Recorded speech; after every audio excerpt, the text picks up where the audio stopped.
our friends at Orca Coolers now have a new Traveler and Camper. Get a handle on your chaser with their Traveler and take your mug on the go with the Orca Camper. State-of-the-art drinkware designed, powder-coated, and shipped out of Nashville, Tennessee. Keep your drinks hot and your cold drinks cold, and make all those memories last with Orca. Don't forget to use code DADSEASON. You will save 20% on your order when you use code DADSEASON at orcacoolers.com. Today's show is also sponsored by our friends at distilleryproducts.com. You know they are one of the best places to go, if not the best place to go. They are the best place to go for laser edge glassware at wholesale pricing. All the distilleries use them. If you ask distilleries, hey, where do you get your glasses? Chances are they say distilleryproducts.com. And if you are a bourbon group, a store, a podcast, a blog, and you want laser edge glassware with your logo on it, make sure to reach out to me. I would love to get you in touch with Carson, Janie, Vicky, all the good folks over at distilleryproducts.com. It is a family business over there, and they are great people. Last but not least, today's show is sponsored by Action247.com. If you want action, get in on the action with Tennessee's only sportsbook by Tennesseans for Tennesseans. You know the MLB is going on. You know that there's NBA, NHL, a lot of good stuff going on. Use code DADS100. They will match 50% of your first deposit up to $800. So that means if you deposit $800, they will give you $400 for free if you use code DADS100 at Action247.com.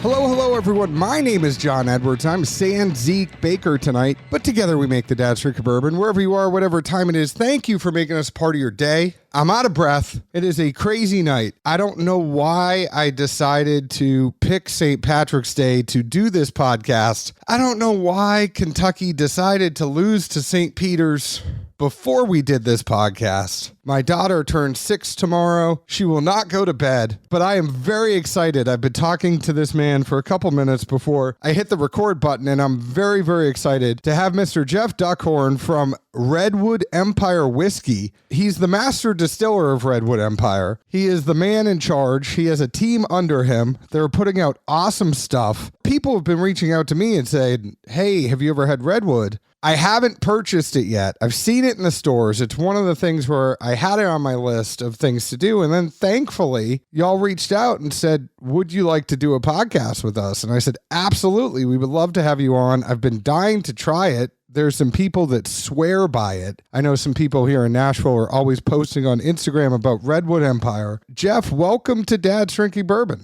Thanks, John. Really glad to be here. Sorry about your team, though, man. I know how that goes. Well, you were saying there is a huge matchup within the Redwood Empire family tomorrow, and there's a lot of people talking shit. Oh, yeah, for sure. So, we're out west here. So Golden State Warriors are my team, obviously right down the road. And Draymond, who's our guy, our anchor, is finally back on the team after a couple months out. He hails from Michigan State, and Michigan State's playing Gonzaga tomorrow, and that's where Steph Curry went to school. So those guys are talking some mad trash right now against each other. So that'll be a fun game. Who are you going for? I mean, with that going on out there, what's your college team? Michigan State's the heavy favorite in that. I'm more of a West Coast guy, so I would be a Gonzaga fan, but I'm not going to bet against Draymond on anything ever. I don't know if you've seen that guy, but he can get pretty fierce. Thankfully, I'm just happy I play football, so when those guys get upset, I know that I've seen more at the line of scrimmage than they probably seen on the basketball court, right? Yeah, for sure. I went to Cal, UC Berkeley, and we're not really known for our sports. I mean, we made a run in basketball for a while, but I feel like that's fallen off. But every year I was there, we lost the big game, our big football game, to our rival Stanford every single year, all 4 years. And so I'm pretty accustomed to losing as my alma mater. So I can sympathize with you because I've been there. The thing about Berkeley, though, everybody recognizes that really, really smart people go to Berkeley. Y'all might not be there in the sports, but you're probably going to be all of our bosses someday. Yeah. Not me, but there definitely a lot of those people were there. I don't know how the hell I got there, but I snuck in backdoor style, but it was good. You know, it's all good. Well, you are a California native, and I will say for people that don't understand California, I have had a lot of experience going out there for work. There's definitely a NorCal vibe and a SoCal vibe. Jeff, in talking to him for 30 minutes, 100% has that NorCal vibe. You know, it's not that surfer thing. It's definitely, I could see you at Berkeley. I could see you making whiskey. I could probably see you doing a lot of hiking too. Yeah, in the woods, man. I mean, come on. Yeah. So California is really two states. I mean, it should be broken up, but as you say, like it's two very different vibes. I think that the beach and the Southern California vibe gets more of that press just because it's so appealing. I mean, who doesn't want to be on the beach hanging out in the sun? But Northern California is definitely very different. It's more rugged. It's more coastal, trees, you know,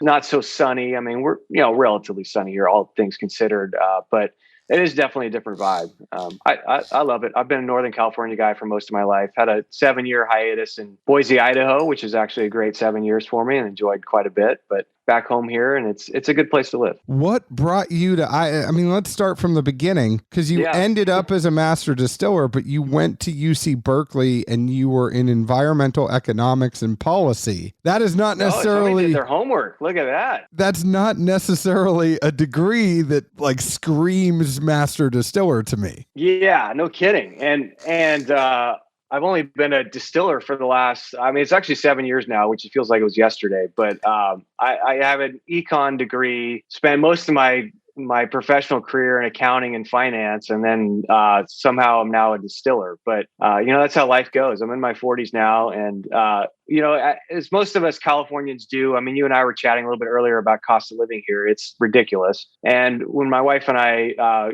got together in college, we were dating and trying to figure out where we were going to live, and started taking a look at what jobs paid out of college around here and what it costs to live and rent an apartment. And we were like, this is not going to work.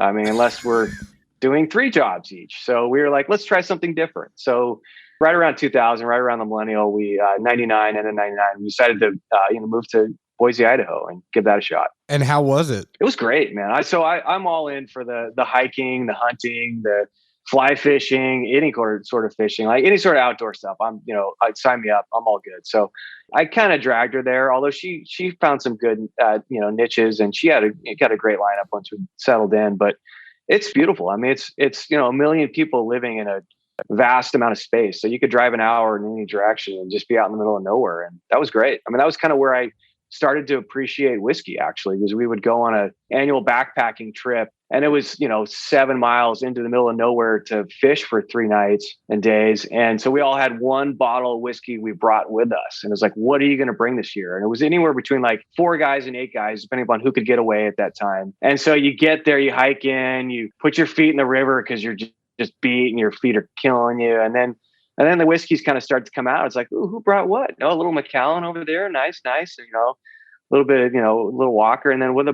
bourbons, what's everybody drinking there? And so it was really fun to see what everybody was pulling out. And that was kind of where that was like my first real introduction to different whiskeys and styles. And I was drinking a lot of Redbreast back then and Irish whiskey, and that was jamming. And it was really fun. I mean, it was a great introduction. That's funny. I actually had a pour of Redbreast 15 before we started. I had to have, the annual let's drink some Irish whiskey thing. But what were you going for? What would you bring to that? What whiskeys really drew you in when you first started? The Redbreast, I mean, going back to the economics background, I was always cask strength, right? So I think it was like 115, 120 proof. Back then, they didn't have as much cask stuff available. So I was all about how much alcohol can I get in my bottle of whiskey if I'm going to carry it 7 miles? What's my ROI? Yeah, exactly. ROI, baby.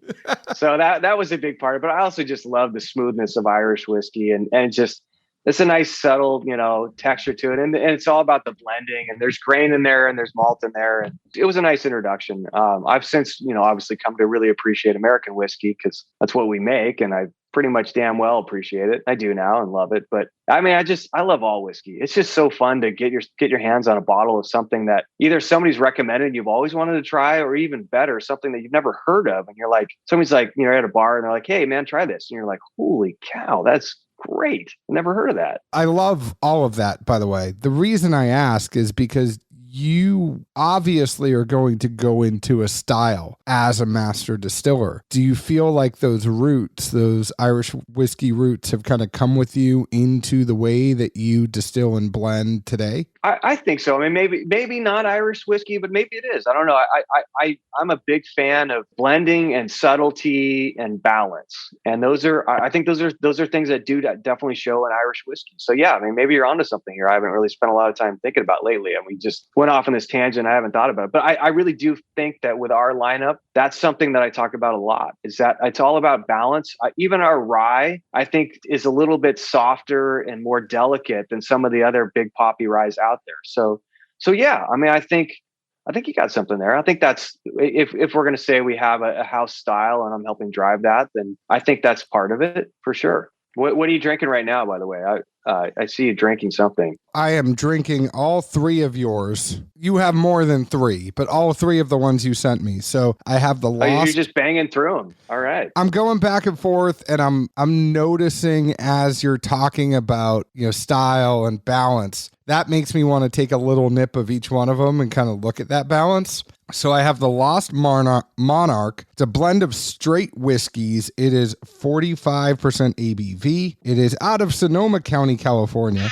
And there you are. You have your signatures right on here. And it's That's me on the label too. That's my picture on the label too. Really? That's after a rough night. Yeah. That's after about 7 days in the woods hiking, isn't it? It's a really old guy with a big beard for those of us on radio that are in the car right now. It says Lost Monarch is a blend of straight rye whiskeys and straight bourbon whiskeys aged at least 3 years. Aging our barrels in the temperate climate of the Northern California coast allows for a slow and even extraction of flavor, producing a whiskey of exceptional balance and complexity. When I look at this right here, it is bottled by Redwood Empire, wasn't distilled by Redwood Empire. So I'm assuming you're sourcing this whiskey. Yeah. So all three, we call this the core lineup, the three white labels you have in front of you. These are all a blend. So they all have a portion of California juice that we distilled from scratch, but they're predominantly sourced. A lot of MGP, more and more Kentucky, Bardstown, primarily some other distilleries, a little bit of Dickel as well. I probably shouldn't say that, but whatever. Tennessee whiskey. They say Tullahoma juice is what they say to get around it, right? Right. You just say Tennessee, and that's, there's not a whole lot of people making big production whiskey in Tennessee. You know what the problem is now, though, is TDC,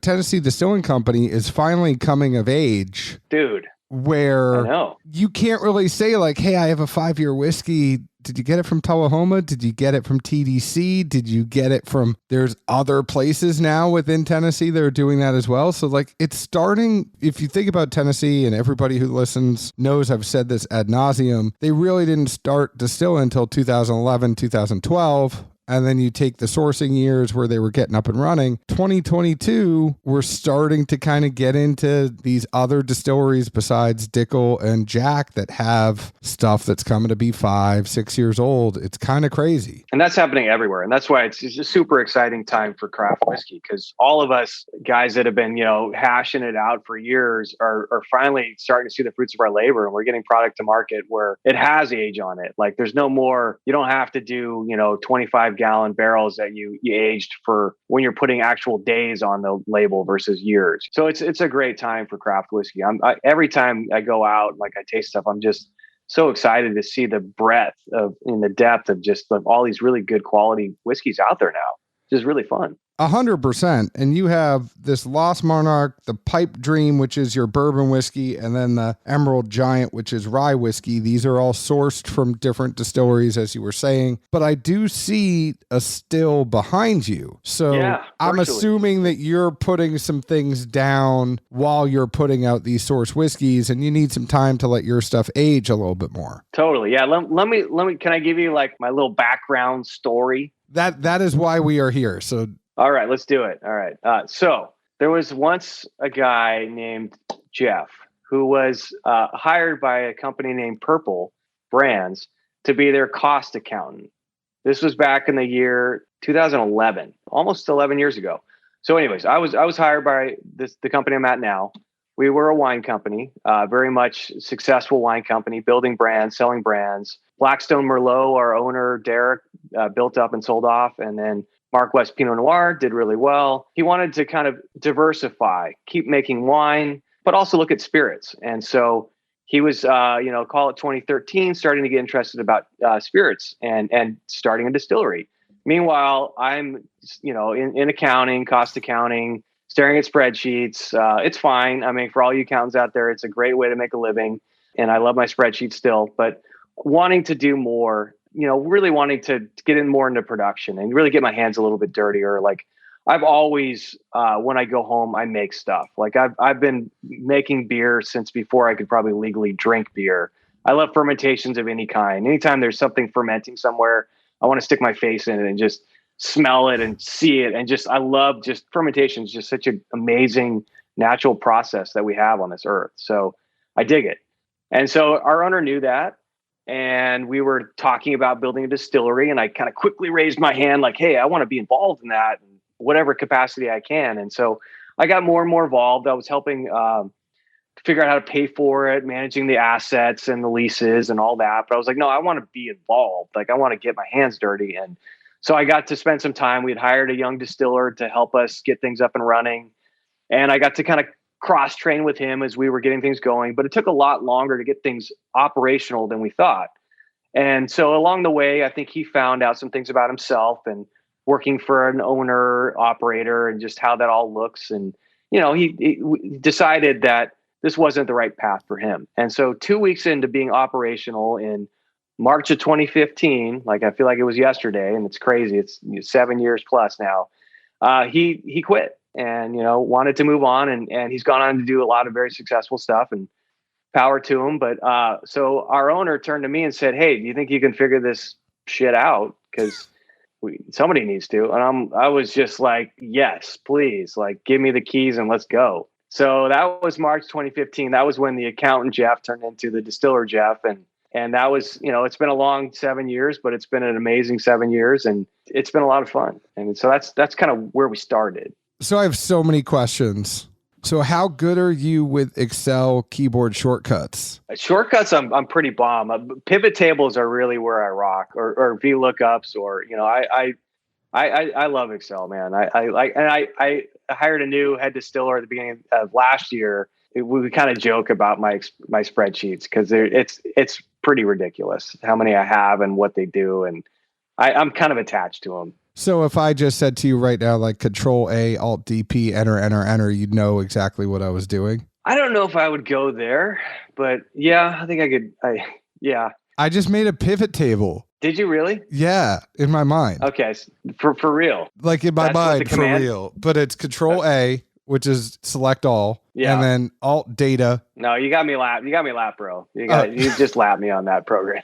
No, so I used to actually, dorkiness come out. I used to be an Excel trader, so I sit there and love doing VLOOKUPs, and my favorite thing is to like integrate spreadsheets so that you have like one master sheet in the beginning, and then as people fill out the data as they go along, it's actually going to fill out the cover sheet in the front, which is the summary of everything. And I've built like these monster spreadsheets that, anyways, nobody wants to hear me talking about spreadsheets, but I appreciate what you did. So while we're on Excel, just one more thing. I still hit it all the time, but there's a function where you accidentally hit a command function and you go to the bottom of the cell, and it's as opposed to going down a page. And I can never figure out, like, I don't know, sometimes I get stuck down in that Netherland where you press command and you're down there. And it's always something, it's a very simple, it's right next to like next, but it's like end, and you're down there at the bottom of the spreadsheet, and you're like, how did I end up down here? Well, the crazy thing is Excel will do everything to the next open space. So, or the next thing of data. So if you hit control down, it will take you to a million rows down, and then you have to do control up. But if you had something, say at like 500 row 500,000,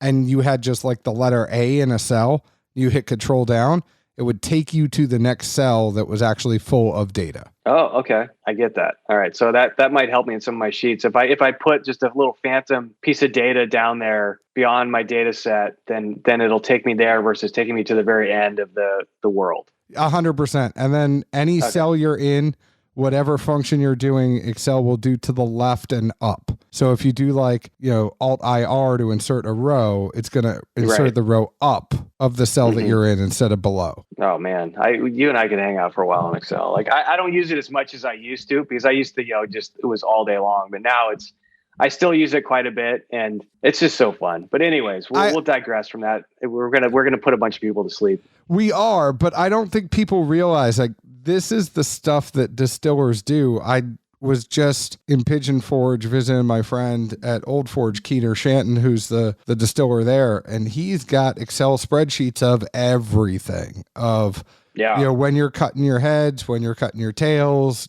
the yield that you're getting. There's all sorts of stuff that you're using. It's funny enough because the second you said accountant and I read accountant about you, I'm like, I can understand that because you're looking at data points and you're making decisions off of data points as an accountant, and you're doing the same thing as a distiller. You're just not using a computer to then go, or you could be, right? You very well could be. You could have one of those automated stills where you're plugging things into a computer, but you are taking data, analyzing that data in order to make a better product.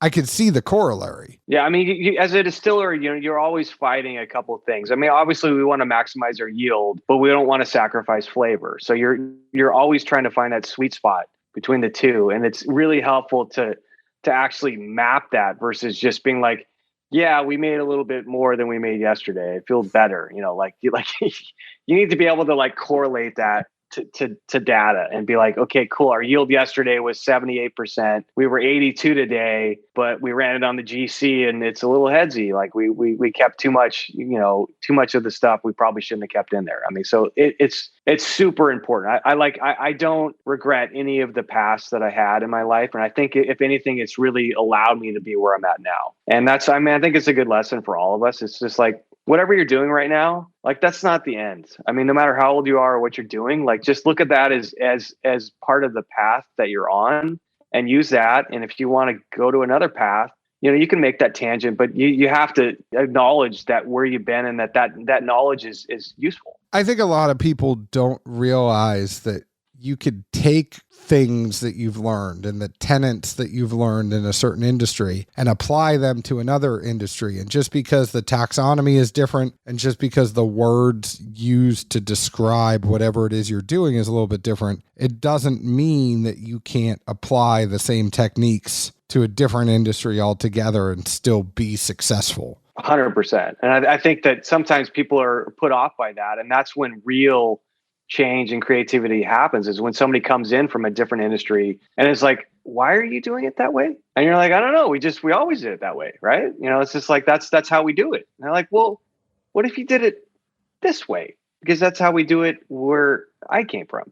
And it's just like light bulbs happen, the world changes, cool things happen. I mean, so 100%. Yeah, it's good stuff. So I'm with you with all of that. And then you get the keys. How did you figure out how to do it? Were you like just going on YouTube and saying how to distill, or had you gone through and had to run through the still already? So 2015, Dad gives me the keys and it's like, go, no pressure. And he's very much a pressure guy. Like I knew there was a short leash. So yeah, we brought in our still manufacturer on video right now. You can see it behind me. This is our actual still. It's a really cool piece of equipment. It's built by a company called Headframe in Butte, Montana. And we bought it because we really didn't know what we wanted to focus on. And this was sold as kind of like the Swiss Army knife, jack of all trades, does a little bit of everything. So it's got this, stripping column here. It's about 20-foot stripping column, 14 trays, does a great job. Strips whiskey, very good, runs about 2 gallons a minute. And then it's got a couple columns in the middle middle here that if you wanted to go to neutral, you can ramp it up all the way to neutral. And then it has this really unique piece of equipment on the back end here, which is called a Barbet or a demethylizer. And all this does is cuts heads. And it does a great job. And then everything is controlled by a touchscreen. So there's sensors, both temperature and pressure throughout the system that tells us kind of where we're at. And so that was all there for us. It was just like, okay, how do we make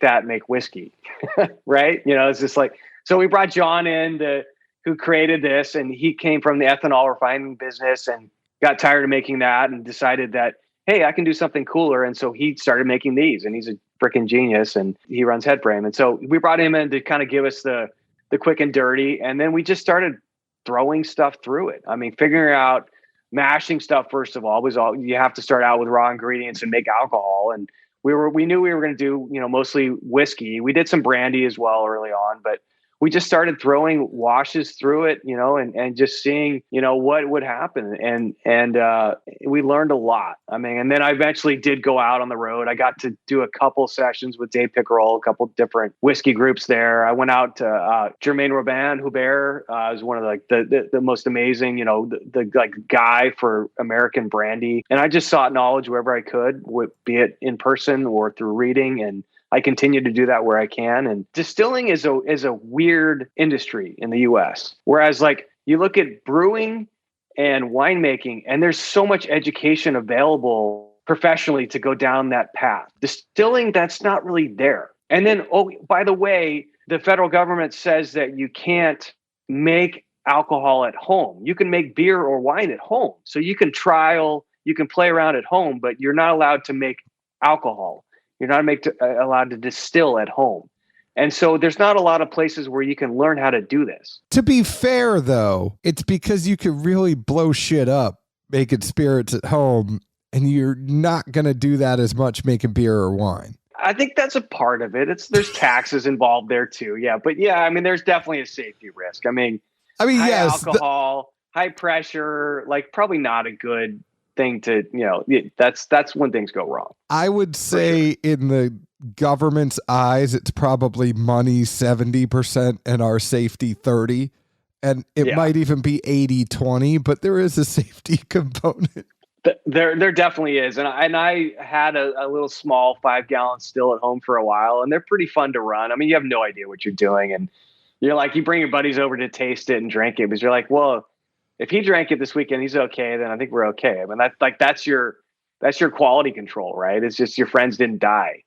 So like craft distilling. So anyways, the education is just not, there used to be a school in Michigan, and that closed down. And so now you got to go all the way to England, to Harriet Watt to learn how to distill. So all of us distillers that are out there now have learned really through trade, through somebody else taught us, or we just figured things out, trial and error. The interesting thing I think about whiskey and bourbon and spirit distilling, every distillery I talk to that's a craft that's starting off, they're always like, oh, well, this other distillery came for a week or two, or the person that made the still came for a week or two and actually taught me how to do it. And then the other brand came. And there's things I get from that. Number one, like even the history, even when you're trying to look at the history of whiskey and write an article or do something like that, 99.9% of whiskey history is some oral history somewhere, and you have to go watch a video. Like it's not actually down on paper, easily accessible, where wine and some of these other whiskeys are easily, you're able to find that history out in Ireland, Scotland, etc. Right. The other thing is, I love the camaraderie in the whiskey industry and the fact that those other distilleries do come out and work with you. Yeah, there might be a fee involved. Yeah, it might be out of the goodness of your heart. You don't know, but everybody has always had a story of, I ended up working with someone else. I went there. I spent some time at their still. They came and looked at my still. And I love that. Yeah, I think we're very much still in a collaborative phase, which most industries have this, emerging industries have this phase where everybody wants to succeed together. And we're there right now, and it's great. And yeah, so you can talk to people. You can be like, hey, man, like this happened. Like our fermentation, I've never seen this happen before. And people are still very open. I think craft beer was like that maybe, 20, 25 years ago. before it got super commercialized, where breweries were all collaborating. Like they would be like, we mixed our stuff with their stuff, and we took some of theirs and theirs, and like, and we're in that really fun kind of open phase right now. I don't think it's going to last forever because that's just how business is, love it or hate it. But it is really nice to be able to talk to people and just be open about stuff and be like, I'm experiencing this. And I mean, it's so different, especially with us, because our equipment is all so different from distillery to distillery that we can't make the same stuff. Even if we tried to copy, the distillery down the road, we're going to make something different. Well, the other thing too with that is even if you did copy the distillery that was down the road and you made the same recipe where you're storing the barrels, what floor it's on, what wood you're using, what cooperage you're using, like all these different your water, things. Both your wash water, your proofing water. I mean, there's so many variables involved. That's exactly how I feel. I'm like, and even if people are like, I'm going to copy Redwood Empire, it's like, bring it. Come copy us. I would love you to try. Like for me, that's like flattery. It's like, emulate us, do what you can. But there's always going to be a distinctiveness, and that's what's really fun about whiskey and spirits is that there's so many variables involved. Like even the proofing would be a nod to somebody else, right? So if you're gonna go ahead and make something, proof it at 107, well, obviously that's a nod to Weller and right. And Pappy. But if you're going to go proof something at 101, everybody goes, oh, look, it's the nod to Wild Turkey. But you might We're 110 by the way. So who's that a nod to? Yourself. Well, it's also the Russell's Reserve single barrel proof. And Makers and Pickerel. And that's kind of a lot what I learned from him. Like there's so many things we could go down the rabbit hole of barrels. We could talk about chill filtering, which we do on our 3 core whiskeys, by the way, love it or hate it. But there's so many things you can talk about, and it's fun. I mean, it's fun to get people riled up, and there's polarizing thoughts, but people, I mean, what better thing to be excited about when you're sitting down drinking whiskey? It's like, it's all good. It doesn't trigger any of us. Like Zeke and I never get triggered from it. We get fascinated why people do different things. And it's figuring out, like for y'all over there could be something with the climate of Northern California where you're going to get, as y'all would say out there, hella flocking if, you didn't chill filter it or something, and you want to keep things hyphy. Right. Yeah. So that's not 100% it, but I like that. I can roll with that. I mean, as a 40-year-old man, I shouldn't be talking about hyphy anymore. Yeah. That time has passed. But I want to talk a little bit more about. So we talked about our core offering. You've been kind of sipping through them. That's what we've had out in market. That's our bourbon, our rye, and our bourbon rye blend. And there's the animal in the room that is that these are not 100% distilled in California. And the other 2 on the back, they do have the states of distillation, including ours. Lost Monarch, since it's a blend, that's not on there. But so this was a decision we made very, very early on. And this is something that all distilleries have to figure out for themselves. And I am just in a place where I'm super lucky and fortunate that I have an owner that allowed me to do things a little bit differently. So most small craft distilleries, you're 100% grain to glass, and that's amazing. And then a couple of years go by and there's no money, there's no revenue. It's all cost, right? So you're laying down barrels, you're hopefully making some gin and some vodka. And if you're self-funded, great. If you have some investors, they kind of start knocking on the door and saying, hey, what's going on? Like when is this going to start turning around? And unfortunately that it's a long window for whiskey. Whiskey's not really ready before its time. And it's definitely not ready by and large at 2 years, but it seems to be kind of a window when money gets stale and hard to find. So we fortunately understood pretty early on that this still behind me, while it can make a lot of whiskey, we make about 4 barrels of whiskey a day. We're all full size, 53-gallon barrels. We do that 4 days a week. We do that 50 weeks a year. So you do all the crazy math, spreadsheets, blah, blah, blah, loss. That's about 18,000 9-liter cases per year, 12-pack, 9-liter cases. That's what we can make on this still. When we bought it in 2013, that seemed like a lot. We were really excited about that. We're going to sell close to 40,000 9-liter cases this year. So if we were depending on this thing 100%, we'd be in a lot of trouble. We'd be, completely capped and then some. So pretty early on, we identified that this was not going to be able to produce where we wanted to go. And why don't we go out and try buying some stuff to augment? And so that was the decision we made, for good or bad. I think for us, it's worked really well. I'm a proponent of it for our program. So we were able to go out and buy a bunch of whiskey, a lot of MGP early on.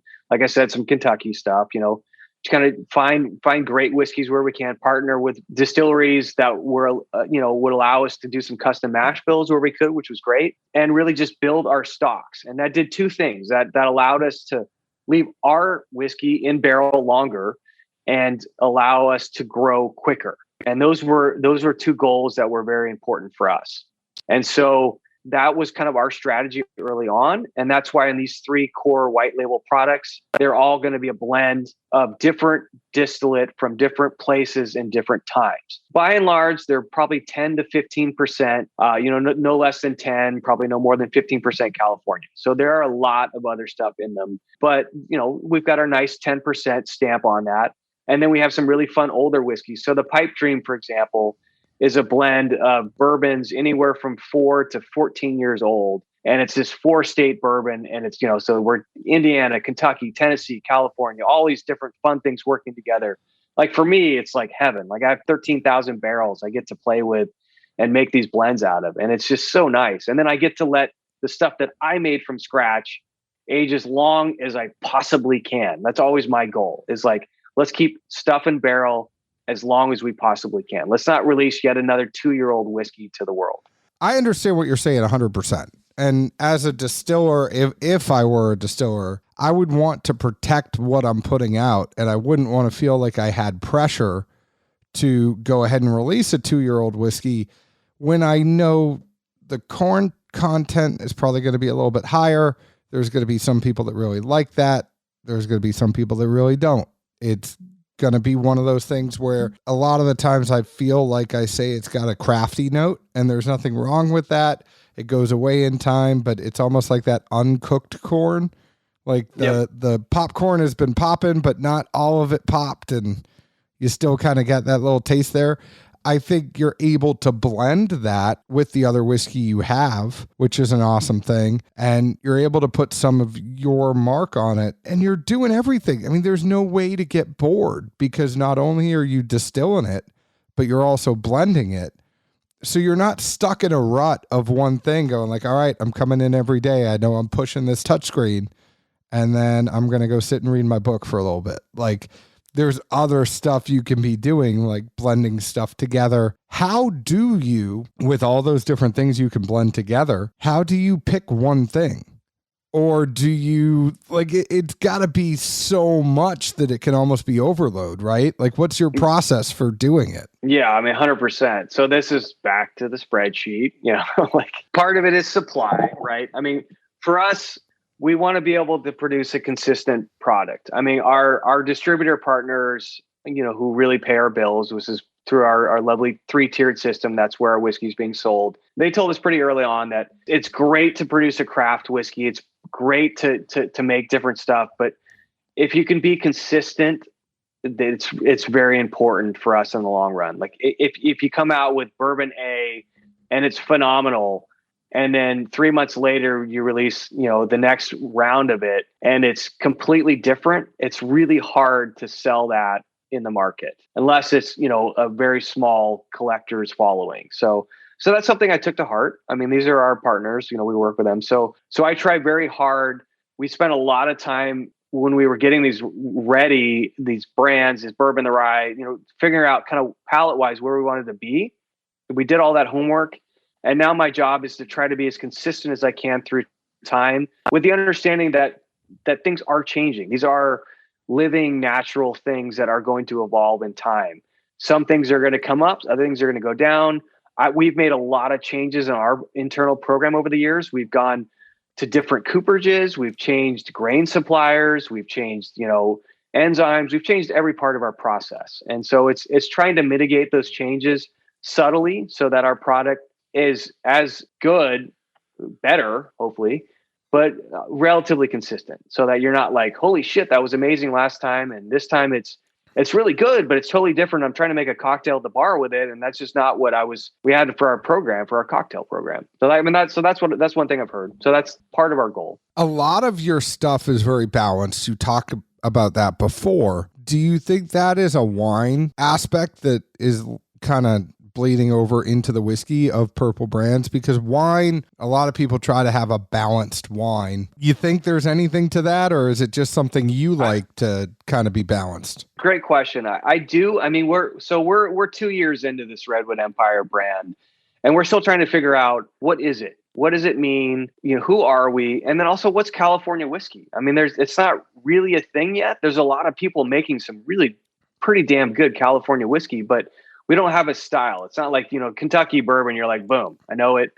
It's a thing. Like, but you say California whiskey, and people are like, huh, tell me more about this. So yes, I think that for us, in particular, being in wine country, that is part of it. I think part of it is, it's definitely understanding, blending, all those things, but also nuance. I mean, like where you can elevate this note, bring this note down. There's so much you can do when you have all these things that you can play with. And so I think that wine very much, has helped kind of influence that culture for us. And one thing before we go and talk about these three whiskeys in a little bit more depth, what made Derek and Purple want to even get into whiskey in the first place? I mean, they have a very extensive wine portfolio. If you go to their website, they have tens of wines. I mean, a whole lot, and obviously are very successful. And some really good ones too.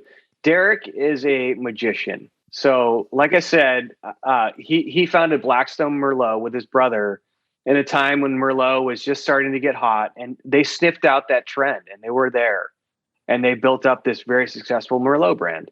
He turned around, sold that, and built a Pinot Noir brand right when Pinot Noir was becoming hot. So he's just got a nose for these things. So I think part of it was, he was just like, hey, like, I love wine. I want to continue with wine, but this whiskey thing, like, I keep hearing whisperings at night. Like, I don't know if he's sleeping and like, just doing his thing. And like, he has the little whisper in his ear that's like, Derek, you must make whiskey.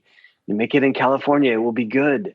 But he was pretty adamant. Like, this was something that he was just like, he smelled it out. He's very seldom wrong on these pretty fundamental things. So he was pretty adamant about it. And that was it. I mean, I think he just had kind of a nose for it. You're right. There aren't a lot of I mean, there's some craft distilleries, but there's not one that has kind of put itself out there as like, hey, this is the distillery in California that's going to be that mid-tier. It's not going to make the jump up to 100,000 cases, but it's going to be that 50,000, 60,000, 70,000 case brand that eventually will move up. The other thing I wanted to bring up is, so you have to forgive me, I have a thing, and it's well known. We've talked about this a lot. It's not the whiskey, it's me. I broke up with this whiskey. It is 95.5 rye, and me. Yeah. We're no longer dating. And cool. I want to hear all about that. It is just the pine and the wintergreen and the mint. It's just too much for me. And I prefer more of a Kentucky rye, like that, 61% rye, a little more corn in there, some barley. However, having said that, and you're trying to figure out what a California whiskey is, I feel like it goes back to earlier in our conversation where there's going to be two different distinct types of California whiskey. So you're going to have your NorCal whiskey and you're going to have your SoCal whiskey. And in the redwoods and in the forests and all that, like the 95.5 rye fits. It is very on brand for what I would expect for a Northern California rye. Also it's either going to be that or wine finish rye, right? Because you're going to have the wine country influence, or you're going to have the redwood forest influence. But for your brand, for the name, it fits. I still am not on speaking terms with 95.5 anymore, but what I would say is it's a very well blended 95.5. It's just one of those things, like when Zeke gets the corn notes of a certain distillery that has an 84, 8, and 8 mash bill, and I won't name names, he immediately knows what distillery it is, and he goes like, oh, sure. I got it. And we all have our things. Like for me, and I say this because I want to give everybody the benefit of the doubt, because I realize more people love 95.5 than don't. And Right. so if you like 95.5 whiskey, which more of you do than me, this is a very, very well blended whiskey. And what I like about it is the notes are there. You get that mint and wintergreen, but it's the mouthfeel of this whiskey, I think, that changes it a little bit for me. It's more of a creamier 95.5 blend than I've got from some other ones. And I really appreciate that mouthfeel, and that rye spice is not like punching you in the face. It is a very subdued rye spice where I think it's just a really easy sipper. And I appreciate that about this one. I mean, knowing it's 110 proof and it doesn't drink like 110 proof, it is just a very nice pour. I say all that knowing that I kind of broke up with 95.5, but I think it's an amazing 95.5. I wish I loved it because this is the first one where the mouthfeel has caught up for me. So I think if there's a 95.5 that's on my shelf that I would go for, it's this one because I'm a big mouthfeel guy. And are we talking this one right here, Emerald Giant? Yes. Okay, so you can disagree with me though. I mean that's the beautiful thing. I want to elaborate on your comments, so that obviously has a very healthy dose of 95.5, which is MGP's mash bill, which is pretty much helped us get to where we're at, which I love. But it also, so our predominant rye mash bill is 90% rye, 5 barley, and then 5 wheat. Like we pretty early on played around with wheat, and I have 5% wheat in our bourbon as well, just because people were like, 5%, does that really matter? It does. I mean, it doesn't. It's enough to get a little bit off that, but that's not what you're getting here. So once a quarter, we go mad scientists on all of our mashing and our distilling. And so on the rye, we do a legal rye that's 51 to 55% rye, and the rest is malt barley. And we have a malt house an hour down the road. So it's local, beautiful malt. It's not freaking cheap, but it's delicious. And so it's 50% malt essentially. So I think that's what's kind of picking up some of the slack there and giving that a little bit more of that roundness and mellowing it out and taking away from that pine just a touch, which the pine, I mean, it's a cocktail killer. Like everybody loves that 95.5 because it does stand up in a cocktail. It's so noticeable, and it's in so many brands out there that if you took it away, if you eliminated it from the planet, like there'd be a hole. And maybe you don't need to drink it, but there's a lot of people out there that it's part of their ritual. That's why I'm saying, right? Like that's why I preface it knowing that I'm in the minority here. And yeah, you might get the crap beat out of you later on. You got to be careful. I am very lucky that I am a large individual that goes to the gym every day. So I would just say that. And Zeke would insert a joke in there, but I know I'm in the minority and I get that. And that's why I try to say, like, for those of you out there listening, I'm not just saying this because I'm on with him. Like, I legitimately think this is a very well done whiskey. It's just I get that pine and I'm like, oh man, I'm out. Yeah. Well, so what did you think of the Lost Monarch? So since we're talking whiskey, you're drinking, what do you have in your glass right now? I have all 3. You just got like rapid fire. Just I can go to anyone you want me to go. I put 3 glasses out. They're all poured. Did you not get the other? You didn't get our grain of glass? No, bottles? We just got the 3 white ones. No, I did not get that one.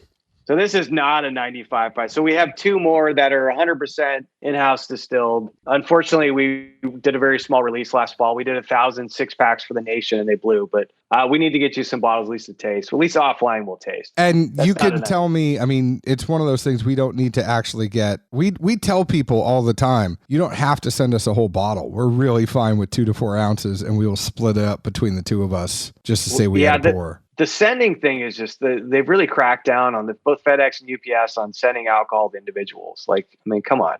Yeah. We're all adults here. They've tried to pull our license like several times now, which I get. Like, it's a thing that they're under law, so they're just following their rules. But it sucks for trying to get samples to you all because it's a pain in the butt. Well, I will say for the brands out there listening, and I tried telling them this before because my old house, one of the FedEx drivers told on me, and then anybody who sent me stuff FedEx, like it was gonna get taken. And probably drank by them too. Yeah, and you get the little red X in your tracker and you go online, you're like, oh shit. But for some reason, thankfully, I know a couple of the FedEx drivers listen to the show. So thank you very much for your support. You know, I tell brands, don't put Dad's Drinking Bourbon on the label.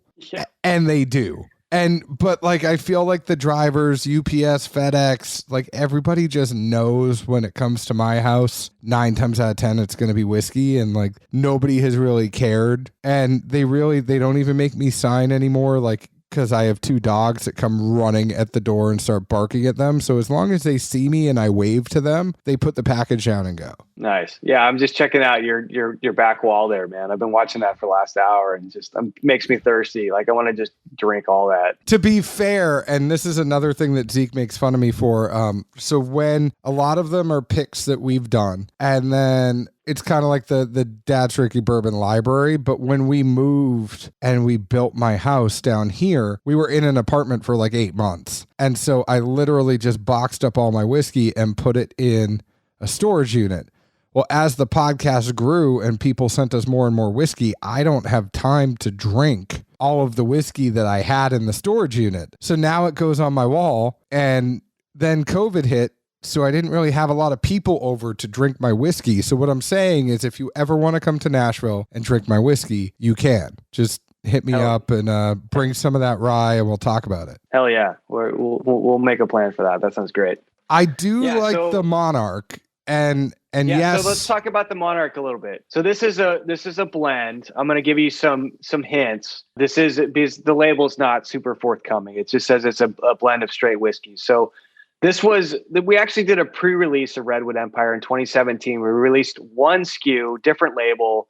It wasn't a super attractive label. It didn't do very well, but they came to me and they're like, we're going to release one whiskey. What do you want to do? And I'm like, well, I want to do a rye because I love rye. And our ryes were definitely more ready than our bourbons at that point. And they're like, well, what else? And I'm like, well, let's do a blend. Let's do something fun, a little bit different. So that's what this is. We just evolved the label, and the label's way better than it was. But it was a blend. But me being a rye guy, it is actually a predominantly rye blend. So it's 60% rye, 40% bourbon. Which you did say it was a bourbon and rye blend, but it's more of a rye bourbon blend. And you can almost tell with the color. Yeah, it's a little bit lighter. It's a little bit lighter. I mean, and rye is always a little bit lighter to me. Right. I don't get the deep hints of pine, but there's something in the mid palate that I'm trying to put my finger on. I just keep talking and can't shut up. Red Hots. Get your Red Hots here.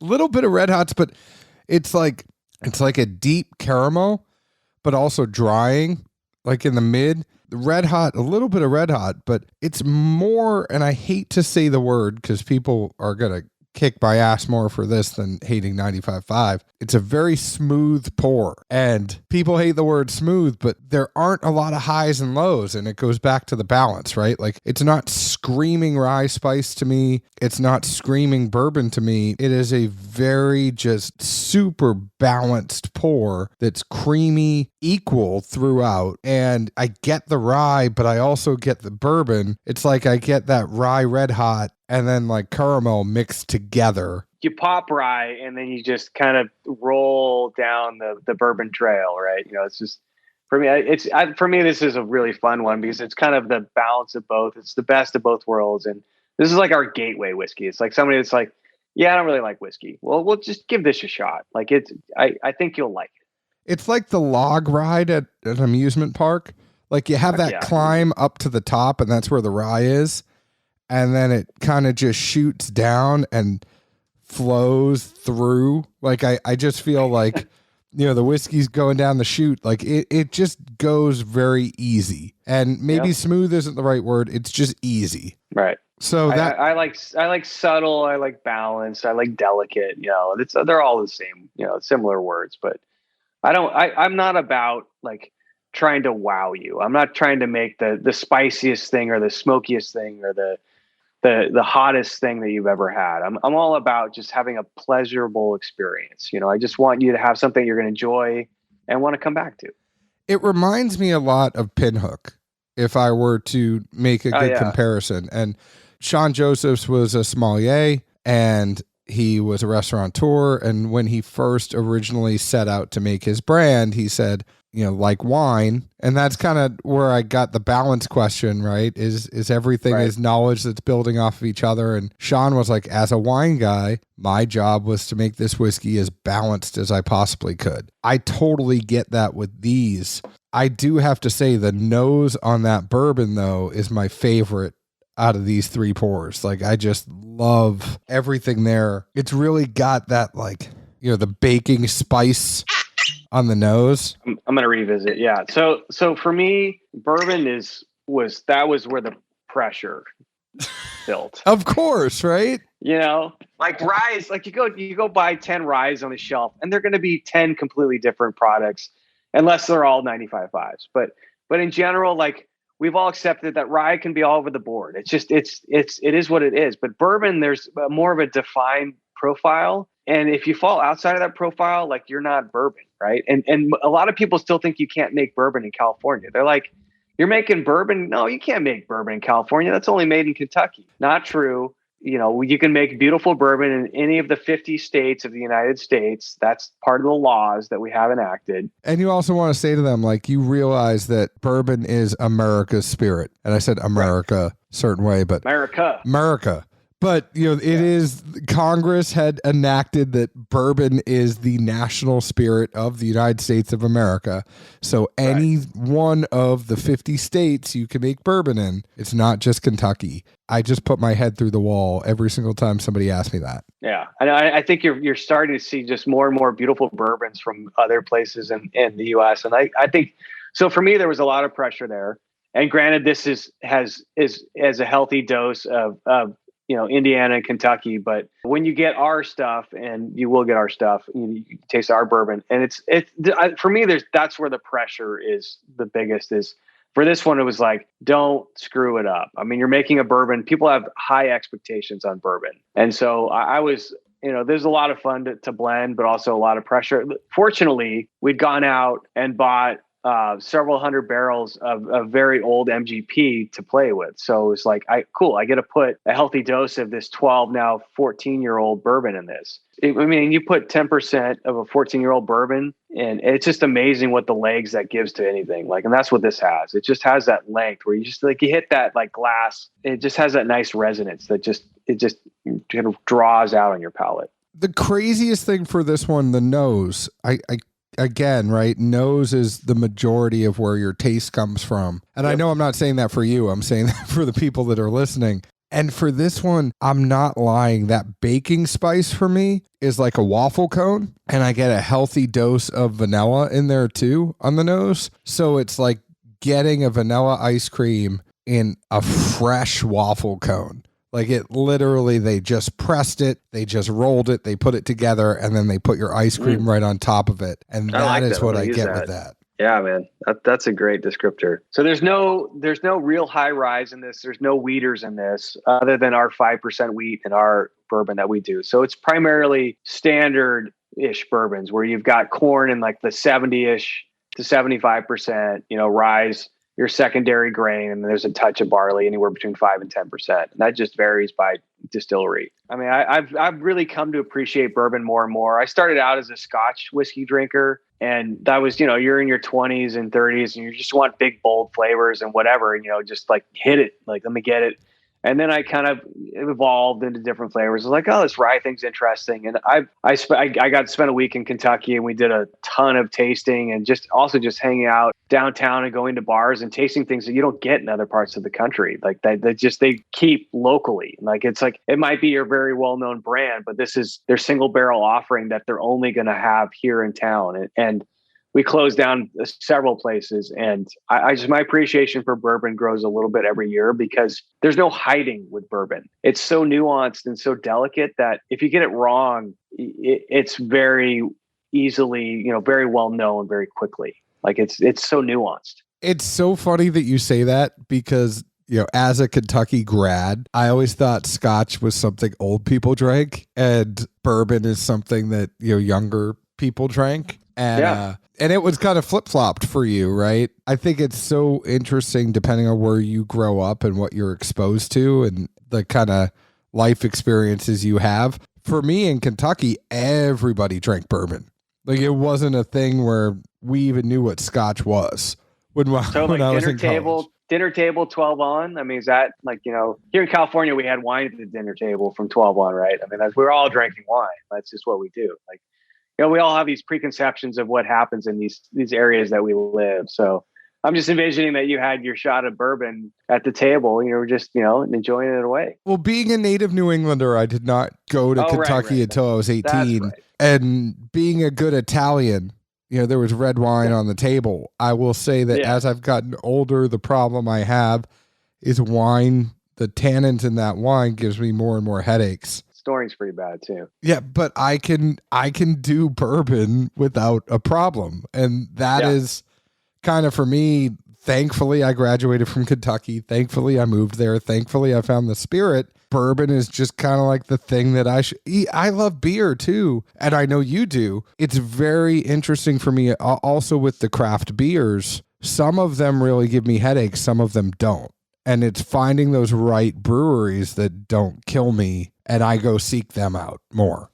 Yeah, for sure. I mean, I drink less and less beer as I get older, just because it just doesn't settle as well. I mean, the plumbing, nothing works as well as you get older, and so I do seek out, like, whenever I get the opportunity to travel, and I love traveling, it's just like, what's this local brewery doing here? I'm a big fan of sours. I'm a big fan of just whatever people are doing that they're trying. Like, it's like, whatever you're doing, like, just what are you proud of? Like, let me taste what you're excited about right now that you've got on tap. There are so many in Nashville. You have to come out here and hang out, because Southern Grist is doing awesome stuff with sours. We also all used to work together at a tech company, and we went IPO, and then they made a brewery. So it was funny, nice. Just like they were making the beers in their garage, and then all of a sudden made a brewery. You kind of stepped into this space, and now they're one of the best breweries in Tennessee. Bearded Iris is doing amazing stuff with IPAs.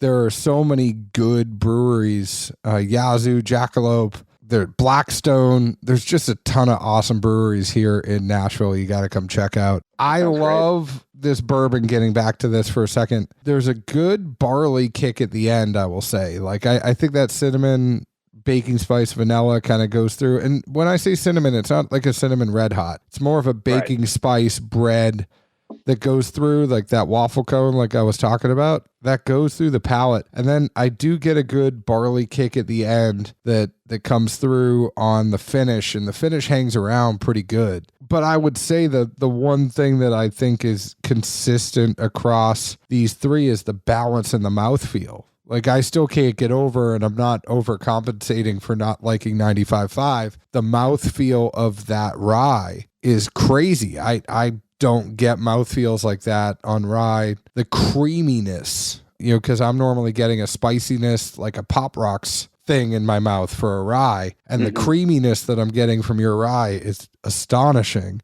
Really love everything you're doing, and it's crazy, it's your stuff and it's blending. I can't wait to see over time what you do and how you're able to incorporate your own stuff in there more. I have to ask, right? Because you love that still, and that still is very custom and allows you to do a lot of awesome things. Is there talk about potentially bringing in more of a workhorse, like whether it's a straight column or whether or not it's a big ass pot, like to try to supplement some of the stuff you're doing? Yeah, no, great question. I mean, we're long overdue on that. We actually ordered a Vendome column, a kind of pretty custom setup, Vendome column with a 1,200 gallon finishing pot several years ago. And we've been just kind of kicking around the right home, and then COVID hit and things got delayed, but that is very much on its way.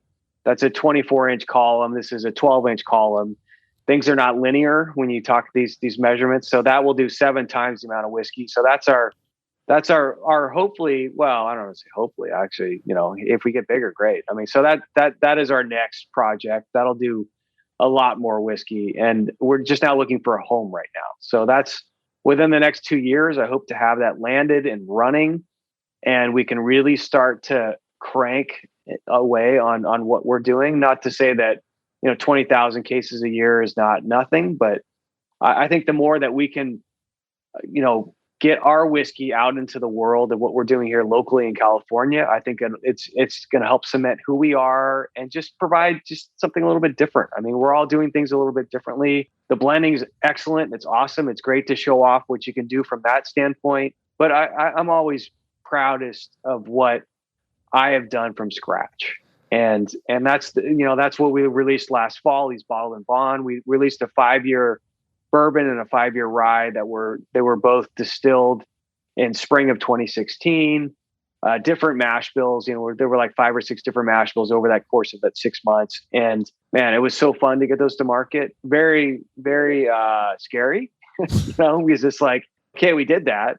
And then we put them in barrels, and then are people going to like it? And they were well received. And that's just, so that's, for me, that's really exciting. It's kind of this nakedness where you're like, you have no shield. You can't hide behind these other excellent distilleries that have been making great spirit for the last 20, 50, 100 years. Like, this is what we just started making 4 years ago, and love it or hate it, this is us.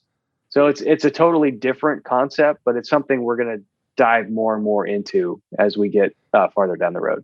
And I love that. I love hearing your story. I love seeing where y'all are going to go. I mean, what I would say is 20,000 cases is not nothing, especially when you're selling it. So, it gets to a point, for a while, it's good to have that demand there and people going and saying like, hey, you try that Redwood yet? Like, yeah, I would if I actually could get it in the store when it was showing up. Every single time it shows up, it's already gone. So I think that's a good thing. And as you grow, being able to get in more states and do that whole growth thing, and then you're stuck traveling around and you're not distilling as much. People want to see your face and you got to pour them drinks. So, more money, more problems. That's something that, that everybody's got to deal with. I got to say, I hired an amazing head distiller just about a little over a year ago now, Lauren Patz.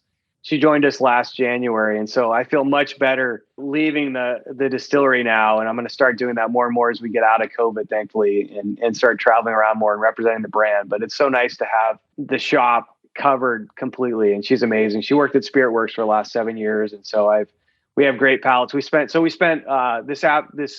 this late morning, we like to drink whiskey before lunch, before the heavy food sets in, but tasting through a bunch of rye barrels that we made in early 17 and starting to identify our next blend for our next bottle and bond round for this upcoming fall. And John, you'll be very happy to know, in this crazy world that it was mostly of our blend, we're all mostly 90% ish rye. There were 4 barrels that were they were like 54% rye, 30% corn, which kind of goes against some of my philosophy about rye. I'm not a big fan of corn in my rye. That's that Kentucky rye right there, They were freaking good, man. We're like, okay, all 4 of those are going in the blend because it's going to be like a 50 barrel blend, but they were pretty. So I have a healthy respect for a little corn in your rye. It's funny how everybody does their rye a little bit differently. Like Northeast rye, it's different from Kentucky rye. We're still identifying our California rye, but like there's no right, there's no wrong. We're just all